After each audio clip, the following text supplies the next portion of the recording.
નહેરુનગર હત્યાકાંડ મામલે પ્રેસ કોન્ફરન્સનું આયોજન કરાયું છે। સીધા જ જઈશું ત્યાં। टीवी वगैरह का एनालाइज किया, मोबाइल का जितने भी उसके क्लू थे, ह्यूमन इंटेलिजेंस से क्लू लेके एक सेंसेशनल केस जो बना था उसको पुलिस ने डिटेक्ट कर लिया है और ये एक सुपारी किलिंग ये निकली है।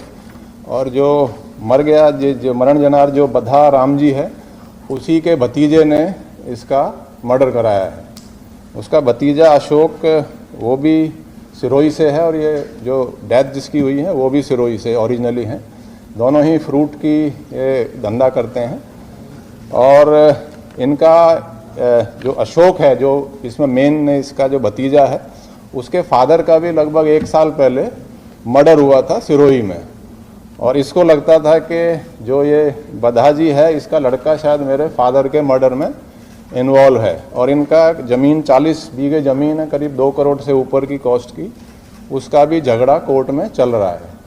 तो उसको देखते हुए ये अशोक ने सुपारी एक अनु राजपूत एक जो है उसको इन्होंने 25 लाख में सुपारी दी। और अनु राजपूत और कुलदीप और एक अंकित भदौरिया, ये 3 लोगों ने मिलके उस पर फायरिंग की और फायरिंग करके उसका मर्डर किया। और हमारी टीम ने ये तीनों फिर यहाँ से मोटरसाइकिल जो सीसीटीवी में है वो भाग गए थे। उसके बाद हमारी क्राइम ब्रांच की टीम ने उनको ट्रैक किया और रतलाम के पास से उनको 3 को डिटेन किया। उनकी इंटेरोगेशन में उन्होंने गुनाह कबूल भी कर लिया है। और अशोक और इस पे पहले ही डाउट जो जा रहा था उसको लोकल पुलिस की तरफ से इंटेरोगेशन में वो ऑलरेडी पूछपरछ में यहाँ था, तो ये केस को हमने सॉल्व कर लिया है। पुलिस ने बिल्कुल एक टीम की तरीके से काम किया है और ये केस भी हमने अभी क्राइम ब्रांच में ट्रांसफ़र भी कर दिया ताकि प्रोफेशनली इन्वेस्टिगेशन हो और इसमें आरोपी जो हैं चारों को सज़ा मिले। इतना ही बस। ये केस सेंसेशनल था, इसलिए मुझे लगा कि मैं आपको इस केस के बारे में थोड़ा ब्रीफ करूं।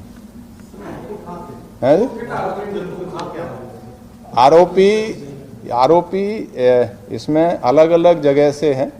एक भिंड से है, एक मुरैना से है और ये एक कानपुर से है।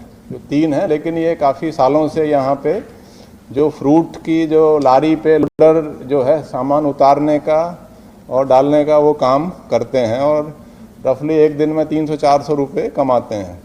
कैसे सभी आरोपों को इन लोगों ने कॉन्टेक्ट किया और प्लान कैसे? नहीं, इसने जो अशोक ने सुपारी दी थी अनु राजपूत को, क्योंकि ये भी फ्रूट का धंधा करता है और ये फ्रूट की लारी वगैरह का लोडर अनलोडर ये उनका काम ये लोग करते हैं। तो वो वेपन का अभी क्वेश्चन हम कर रहे हैं, क्योंकि आरोपी बोल रहा है कि अशोक ने हमको दिया है, जो मेन है, और वो कह रहा है कि नहीं इन्होंने अपने आप अरेंज किया है। खाली इस देसी वैसे भिंड मुरैना में इस टाइप के देसी कट्टे वगैरह का वहाँ काफ़ी प्रेवलेंट है, तो सस्पेक्ट है कि ये अनु राजपूत ने ही वहाँ से लेके आए हैं। शूटर एक कुलदीप करके है, शूटिंग उसने की है। अनु राजपूत ये मोटरसाइकिल चला रहा था और अंकित भदौरिया उनके साथ में था। 3 जो नहीं, अशोक तो जो डेथ हुई है उसका भतीजा है। उसने इसको सुपारी देने के बाद वो अपना नॉर्मल वो काम कर रहा था। उस टाइम पे मर्डर के टाइम पे अशोक वहाँ हाजिर नहीं था। 1 महीने वाले में भी जो है इतनी सस्पेक्ट है कि उसमें भी मैंने देखा पेपर्स वगैरह, पुलिस ने काफ़ी उसमें भी थोड़ा मेहनत की है, लेकिन ये अशोक का ही उसमें भी इन्वॉल्वमेंट आ रहा है। मतलब उसको भी अभी क्वेश्चन हम लोग कर रहे हैं। और अशोक राजपूत ने अनु राजपूत के थ्रू पहले भी कोशिश की है, लेकिन ये जो बाकी लोग हैं ये उसमें नहीं है। उसमें एक और कोई बंटी का नाम आ रहा है। मतलब Ashok through Anu Rajput, Kuldeep and Bunty. उसका सस्पिशन जो है बंटी अभी जो पुराने वाले केस में वो अभी नहीं पकड़ा गया है। पुलिस ने उसमें भी सीसीटीवी वगैरह भी निकाले, लेकिन ना तो ये विक्टिम ही बता पाया कि मेरा ही भतीजा इसमें इन्वॉल्व हो सकता है। उसने कोई विक्टिम ने ऐसा कोई क्लू भी वहाँ नहीं दिया। अभी इसके मर्डर के बाद पुलिस ने ही अपने लेवल पे उसके 3 जो भाई थे, ये अशोक और उसके बाकी 2, उनको क्वेश्चनिंग के लिए रखा हुआ था, लेकिन जब तक शूटर नहीं पकड़े गए तब तक वो लोग उसमें उन्होंने कन्फेस नहीं किया। अभी उसने क्योंकि शूटर पकड़ लिए हैं तो अभी कन्फेस कर लिया है। तो केस FIR, उसमें FIR हुई थी, उसमें पुलिस इन्वेस्टिगेशन भी हुई, उन्होंने CCTV और जो भी इन्वेस्टिगेशन की, लेकिन उसमें कुछ क्लू ना तो विक्टिम की तरफ से ही आ पाया, क्योंकि अपने ही कोई भतीजा कराए ऐसा कोई सोच नहीं सकता था। नहीं, पैसे 25 लाख की सुपारी दी थी, लेकिन उसने अभी तक 75,000 रुपये ही इनको दिए थे। जो ये अशोक ने 75,000 रुपये ही दिए हैं। बाकी का पैसे की बात बाद में हुई थी। ये प्रेस नोट में अनु राजपूत नाम है उसका, प्रेस नोट में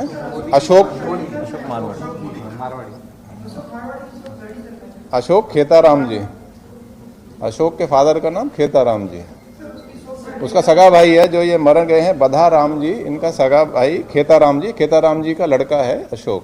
खेताराम जी बधा राम जी के बड़े भाई, उनका भी मर्डर 1-1.5 साल पहले वहाँ हुआ था।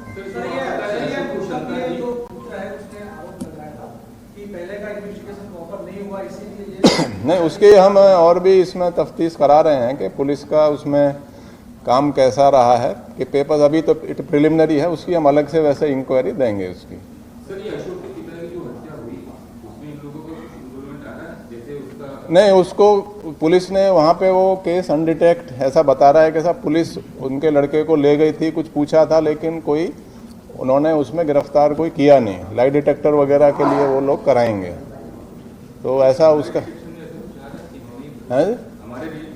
हमारे लिए तो हमारे केस में तो इट इज़ वेरी क्लियर, मतलब हमारे केस में तो सुपारी जिसने दी उसने भी कन्फेस कर लिया है, और जो 3 जो मारने वाले हैं उन्होंने भी कन्फेस कर लिया है।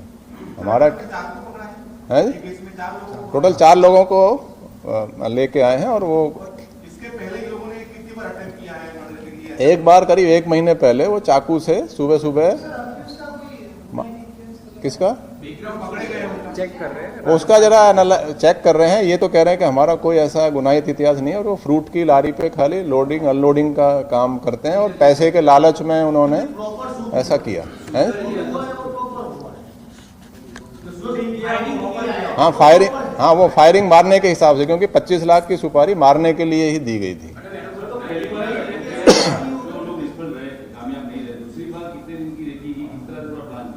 नहीं, उसका तो 1 वीक का वो बता रहे हैं कि हमको क्योंकि उनको आइडिया था, पहले वो कर चुके थे।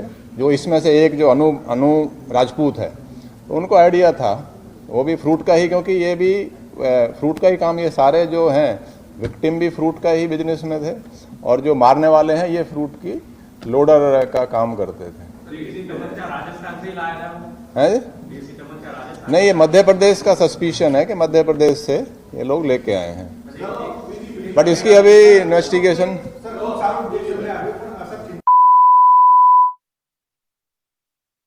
અમદાવાદના CP GS મલિક જેઓ એ જાણકારી આપી રહ્યા હતા કે અત્યારે પોલીસ તપાસ ક્યાં પહોંચી છે।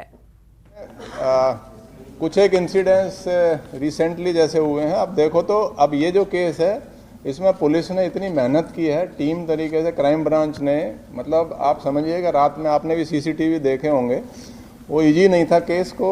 ह्यूमन इंटेलिजेंस से भी कुछ क्लू मिले और CCTV से भी, और सब मेहनत करके इसको सॉल्व किया है। कुछ एक और भी इंसिडेंट्स हैं हमारा, जो जैसे क्राइम के बारे में भी रेट का हम भी डिटेल मैं देख रहा था 10 महीने का। Not that there is always scope for improvement, but crime का भी मैं आपको अगर बताना चाहूँ तो 10 महीना हुए हैं, 11वां महीना अभी चल रहा है। 2024 के 10 महीने में कुल अभी तक 73 खून हुए हैं, जो लास्ट टाइम 10 महीने में 97 थे।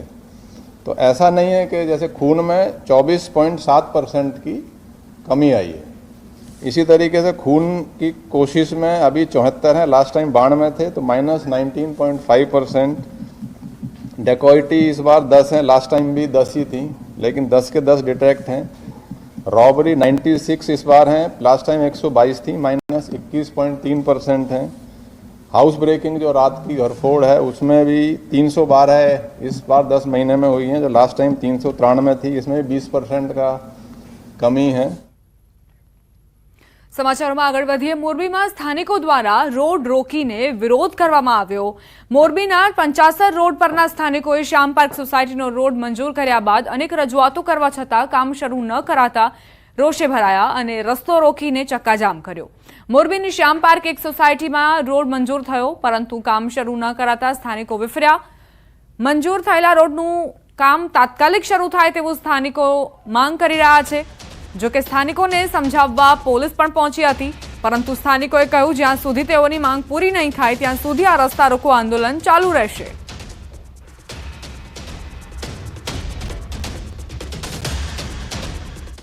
આજકાલ કરે છે એટલે આજ અમે વાંધો ઉપાડ્યો છે।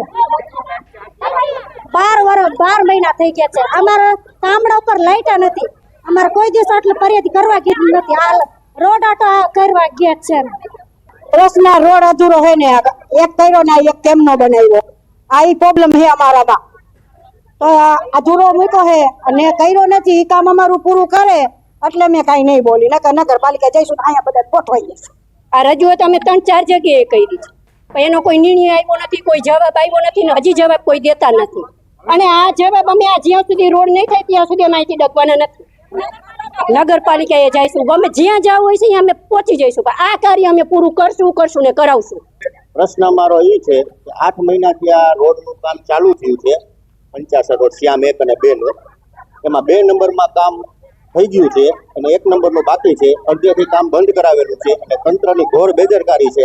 અમે 5 થી 6 વખત રજૂઆત કરવા છતાં કોઈ તંત્ર ધ્યાન દેતું નથી। અમદાવાદમાં અસામાજિક તત્વો બેફામ બન્યા છે। શહેરમાં વધુ એક હત્યાનો બનાવ સામે આવ્યો। કાગડાપીઠ વિસ્તારમાં યુવકને મોતને ઘાટ ઉતારવામાં આવ્યો। છરીના ઘા મારીને યુવકની હત્યા નિપજાવાઈ। એસીપી ઓફિસ નજીક માજા બનાવ બન્યો। ઘટનાને લઈ પોલીસે વધુ તપાસ હાથ ધરી છે। અમદાવાદમાં કઈ રીતે ગુનેગારો બેફામ બન્યા છે તેનું વધુ એક પુરાવો। એસીપી ઓફિસ નજીક એક ઘટના બની। આ વારદાતમાં યુવક મોતને ભેટ્યો।